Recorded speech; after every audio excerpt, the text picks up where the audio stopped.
श्री पुरुषोत्तम भगवान की जय। ओम नमो भगवते वासुदेवाय। आप सब पर भगवान विष्णु की कृपा सदैव बनी रहे। आज पुरुषोत्तम अधिक मास का 16वां अध्याय। आज द्वितीय श्रावण मास कृष्ण पक्ष एकम वार बुधवार तारीख 2 अगस्त 2023 को है। कल की कथा में था कि ब्राह्मण सुदेव भगवान विष्णु की तपस्या करने लगे। तपस्या करते ही भगवान प्रसन्न हुए और विष्णु भगवान गरुड़ पर सवार होकर और सुदेव ब्राह्मण के पास में आए और ब्राह्मण को कहा कि मैं तेरी तपस्या से प्रसन्न हूं। हे ब्राह्मण, तुम बोलो क्या चाहिए, तुम्हें वर मांगो। तब ब्राह्मण ने कहा कि हे भगवान, आप प्रसन्न हो तो मुझे पुत्र होने का वरदान दो। मेरे पुत्र नहीं है, इसलिए मुझे पुत्र का वरदान दो। विष्णु भगवान ने कहा कि हे ब्राह्मण, तुम्हारे भाग्य में पुत्र लिखा नहीं है, तुम कोई दूसरी वस्तु मांग लो, मैं तुम्हें अवश्य दूंगा, मगर पुत्र का सुख तुम्हारे लिखा हुआ नहीं है।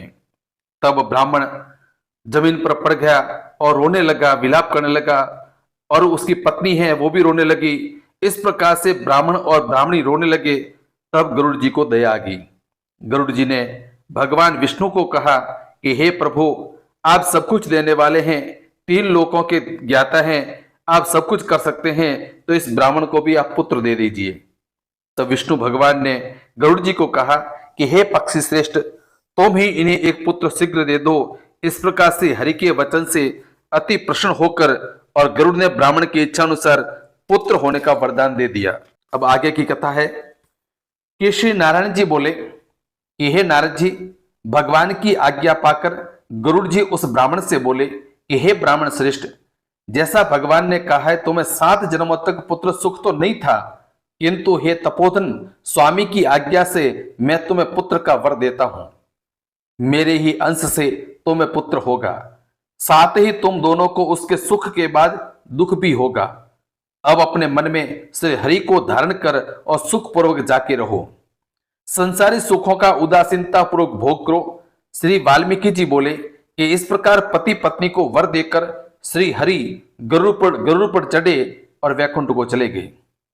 सुदेव भी वर पाकर अपनी पत्नी के साथ घर आकर ग्रस्त सुख भोगने लगे।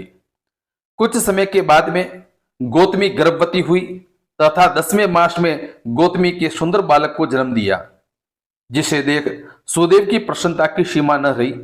उसने विद्वान ब्राह्मणों को बुलाकर स्नान कर जाति कर्म संस्कार कराए और प्रसन्नता पूर्वक दान दिया और उसका नाम भी सुखदेव ही रखा। यह बालक माता पिता को आनंद देता शुक्ल पक्ष के चंद्रमा के समान बढ़ने लगा।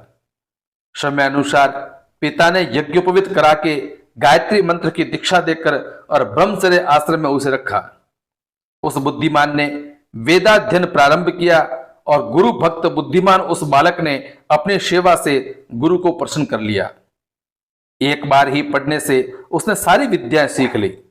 श्री वाल्मीकि जी बोले कि एक बार देव ऋषि वहां आए जो करोड़ों सूर्य के समान तेजस्वी थे।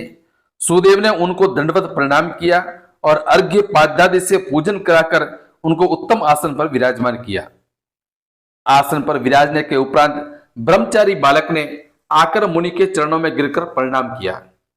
उसे देख ऋषि बोले कि हे सुदेव, तुम धन्य हो, तुम्हारा भाग्य धन्य है, श्री हरि तुम पर प्रसन्न है, इसी से इस सुंदर पुत्र का वरदान तुमको प्राप्त हुआ है। इस प्रकार कुमार को देखकर देवल मुनि आश्चर्य से उत्कंठित हो और ब्राह्मण से बोले कि हे सुदेव ब्राह्मण, तुम्हारा यह सुपुत्र गुण सागर है और तुम्हारा यह पुत्र अत्यंत ही भाग्यशाली है। यदि दोष है तो केवल एक ही है और उस बड़े भारी दोष में इन सब लक्षणों की विद्यमानता व्यर्थ होती है। इतना कहे सिर हिलाते हुए दीर्घ श्वास लेकर मुनि आगे बोले। तब देवल उसने ब्राह्मण ने कहा कि अन्य लक्षणों को तो कहो आप।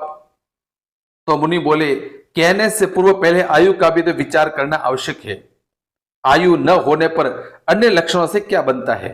हे सुदेव सुनो, तुम्हारा यह पुत्र 12 वर्ष का होकर जल में डूबकर मृत्यु को प्राप्त होगा। तुम इसका मन में सोच तो करना नहीं, क्योंकि होनहार को कैसे रोका जा सकता है, वह तो होगा ही, इसमें कोई संशय की बात नहीं है। वाल्मीकि जी बोले। इतना कहे और देवल मुनि तो ब्रह्मलोक को चले गए। सुदेव शर्मा देवल मुनि के वचनों को स्मरण कर बहुत दुखी रहने लगा। गौतमी धीरज रुकते हुए अपने पुत्र को बाह में भर के अंक में भरकर अत्यंत प्रेमपूर्वक उसके मुख का चुंबन करके अपने पति से कहने लगी कि हे ब्राह्मण, हे द्विज, होनहार की बातों का ध्यान कर आप भयभीत न हो। अनहोनी कभी नहीं होती है, होनहार ही होता है। जो होना होगा वो होके रहेगा। इसलिए हे नाथ, अब उठकर सनातन हरि का भजन करो, जिसके चरण में रक्षा मिलती है। वाल्मीकि जी कहने लगे कि इस प्रकार सुदेव अपनी भार्या के वचनों को सुनकर श्री हरि के चरण कमलों का ध्यान रखते हुए अपने पुत्र के शोक का निवारण किया। अतः श्री पुरुषोत्तम महात्म्य 16वां अध्याय संपूर्ण। आपको यह अध्याय वीडियो कैसा लगा कमेंट करके बताएं व चैनल को सब्सक्राइब व लाइक करें व कमेंट बॉक्स में जय श्री कृष्ण अवश्य लिखें।